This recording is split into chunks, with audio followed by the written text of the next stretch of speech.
의문스러운 사건이 또 있습니다. 청와대로 흘러간 007 가방에 대한 얘기입니다.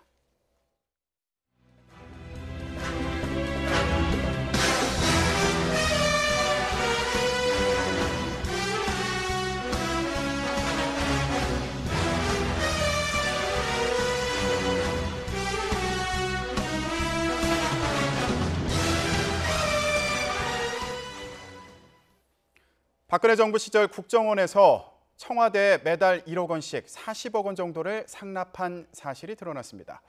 변호사님, 근데 오늘 오후에 검찰에서 브리핑이 있었는데 추가적인 내용이 나왔습니다. 청와대에서 여론조사 비용 5억 원을 요구해서 국정원에서 대신 내줬다, 이런 얘기까지 나왔어요. 그렇습니다. 지금 말씀하신 것대로 이현수 전 국정원 기조실장이 그 자백을 하는 과정에서 이와 같은 내용이 벌어졌는데요. 네. 기조실장 같은 경우에는 예산과 관련해서 모든 것을 총괄하는 부분이다 보니까 이 부분에 대해서 어떤 구체적인 증거를 잡고 지금 관련되는 사람들에 대해서 그 압수수색 영장, 체포영장에 지금 발부됐었는데 말씀하신 것처럼 지금 어떤 관련된 선거와 관련되는 어떤 여론조사 비용까지 이 부분을 이제 그 구체적으로 이제 청와대에서 요청을 했고 또 이것을 국정원에서 그 돈을 지불했다라고 얘기를 하고 있는데요. 이 부분에 있어 가지고는 약간 결은 다른 것 같습니다. 말씀드렸듯이 중요한 것은 지금 검찰 같은 경우에는 이것을 개인적인 어떤 이걸 치부해서 했는 것인지 아니면 지금 뇌물로 했는지 이 부분에 대해서 조사를 하면서 기본적으로 뇌물 조사라고 하고 있습니다. 네. 그런데 뇌물로 한다라고 하면은 제일 중요한 것이 직무 관련성이 있어야 되는 것 같은데요. 만약 이것을 개인적으로 어떻게 썼다라고 한다고 하면은 그것은 횡령이나 뭐 이런 부분이 되지만 지금 말씀하신 것처럼 이 그 관련되는 업무와 관련되는 것과 돈을 썼다고 한다고 하면은 그것은 경우에 따라서는 말씀하신 이 검찰에서 얘기하는 것처럼 이것이 뇌물로 될 수 있는 상당 부분 중요한 부분이 되기 때문에 네. 이 부분과 관련해 가지고는 앞으로 그 어떤 그 검찰의 칼날이 어디까지 갈 수 있을지 이 부분이 좀 귀추가 주목되는 상황인 것 같습니다. 네, 말씀하신 것처럼 안봉근 이재만 당시 청와대 비서관이 이제 돈을 받은 사실이 드러났고 또 추가로 돈을 건네받은 사실까지 정황까지 드러난 그런 상태인데 이 두 비서관뿐 아니라 조윤선, 현기환 전 정무수석도 한 달에 500만 원씩 받은 정황이 드러났습니다.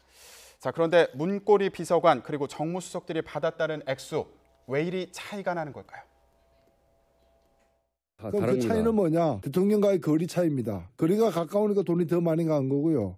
제2부속실장 그리고 정무수석, 정무비서관 시절에 이걸 받았는데 근데 배우자가 없는 대통령이니까 제2부속실이 최순실 뒷바라지를 한 거거든요. 이영선, 그다음 윤전추 이런 사람들이 다 어디서 근무했느냐? 제2부속실입니다. 그러니까 여기 이제 얼굴 뭐 고치고 뭐 이런 여러 가지 또 최순실이 알선한 여러 가지 사람들과의 어떤 접선이 이루어졌던 곳인데 여기서 돈을 당당하게 요구한 겁니다. 네, 정의당 노회찬 원내대표의 추측입니다.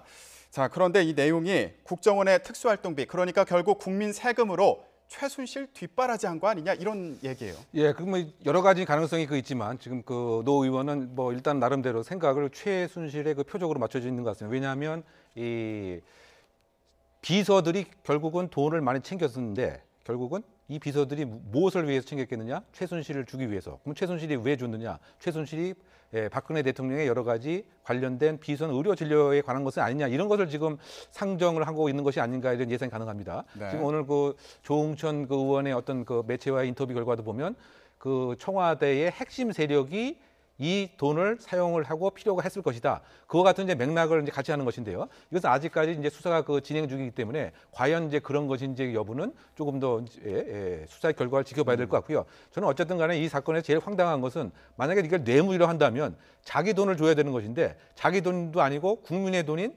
세금으로 뇌물을 줬다고 하는 이와 같은 점이 상당히 그 특이한 것이 아닌가 생각이 되고 또 하나가 저는 이게 그 오늘 이제 뭐 내일 아침까지 구속영장은 적어도 뭐 발부될 가능성이 있지만 이게 나중에 법정에 가서 뇌물죄와 관련돼서 대가성을 어떻게 입증을 해야 되느냐 이것이 하나 관건 같습니다. 왜냐하면은 정말 뭐 인사적인 혜택이라든가 아니면 그 문고리 3인방을 통해서 무엇인가 만남의 기회가 유리하게 된다든가 아니면 올린 서류가 더 박근혜 대통령이 많이 볼 수 있다든가 무엇인가 이런 대가성이 있어야 되는데 과연 그것을 나중에 법정에서 입증할 수 있느냐 이건 또 다른 하나의 또 이슈가 되지 않을까 이렇게 예상해 봅니다. 네, 변호사님 간단히요.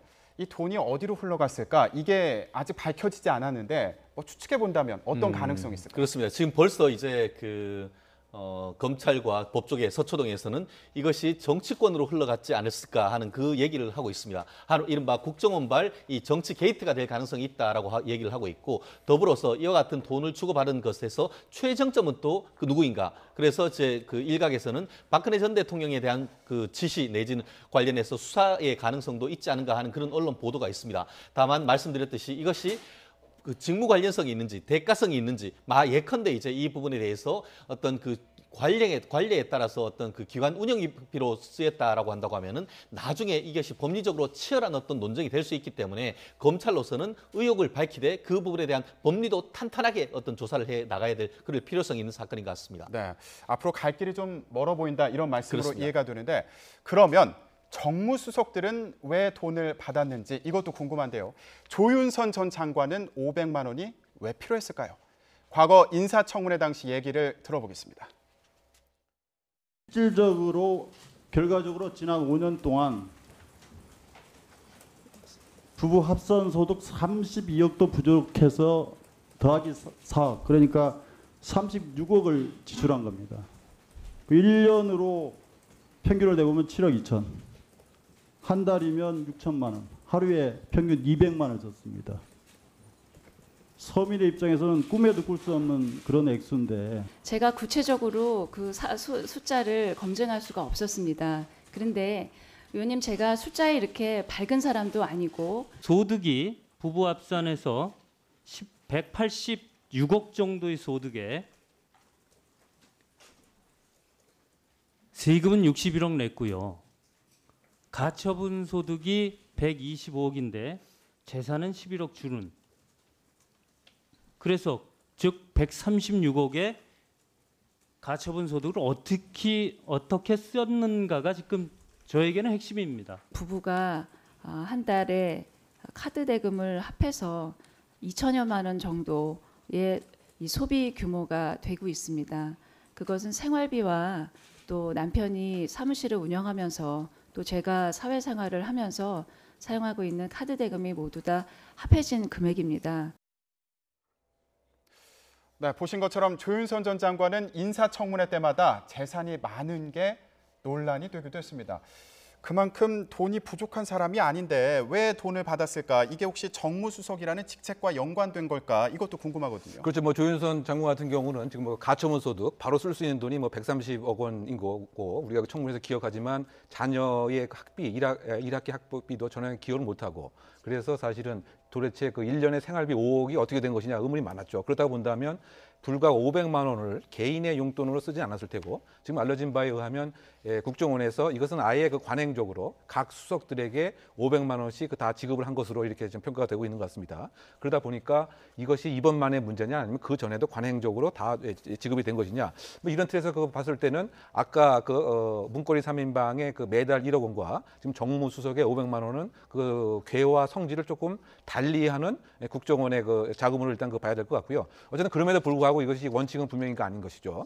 청와대 내에도 특수활동비가 있는데 왜 그것을 국정원의 특수활동비로 가져가야 되느냐, 이런 부분에서는 여전히 그 비난을 분명히 받을 것 같습니다. 그런데 어쨌든 500만 원과 그 1억이라고 하는 것은 권력거리의 차이도 있지만 정무수석으로서 뭐 정치인들을 만나서 사교적인 활동하는데 관행적으로 국정원에서 지원이 되었던 것이 아닌가 이렇게 추정됩니다. 네, 변호사님, 그러면 지금 이렇게 드러나고 있는 정황들이 박근혜 전 대통령과는 어떻게 연관될 수 있을까요? 책임을 묻는다면? 아직 이 부분에 대해서는 뭐 말씀드리긴 조심스럽습니다만, 기본적으로 적지 않은 돈, 그 1억 원, 뭘 1억 원, 토탈에서 한 40억 정도라고 하는데, 이 부분과 관련해서 과연 예전부터 관행인지, 아니면 관행이 아니고 박근혜 전 대통령이 어떤 행정관이라든가 아니면은 이 그 국정원 장을 통해서 독대하는 과정에서 이 부분에 대한 어떤 합의가 있었든지라고 한다고 하면은, 만약에 이 부분이 어떤 뇌물죄가 된다라고 하면은 또 다른 그 국정원발 뇌물 게이트가 될 수 있는 그런 휘발성이 높은 사항이 되기 때문에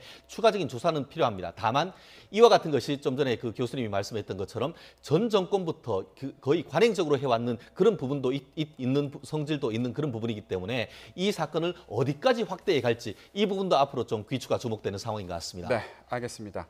국정원의 특수활동비 결국 국민의 세금입니다. 그런 만큼 철저한 수사가 필요해 보입니다. 오늘 말씀 여기까지 듣겠습니다. 두 분 고맙습니다.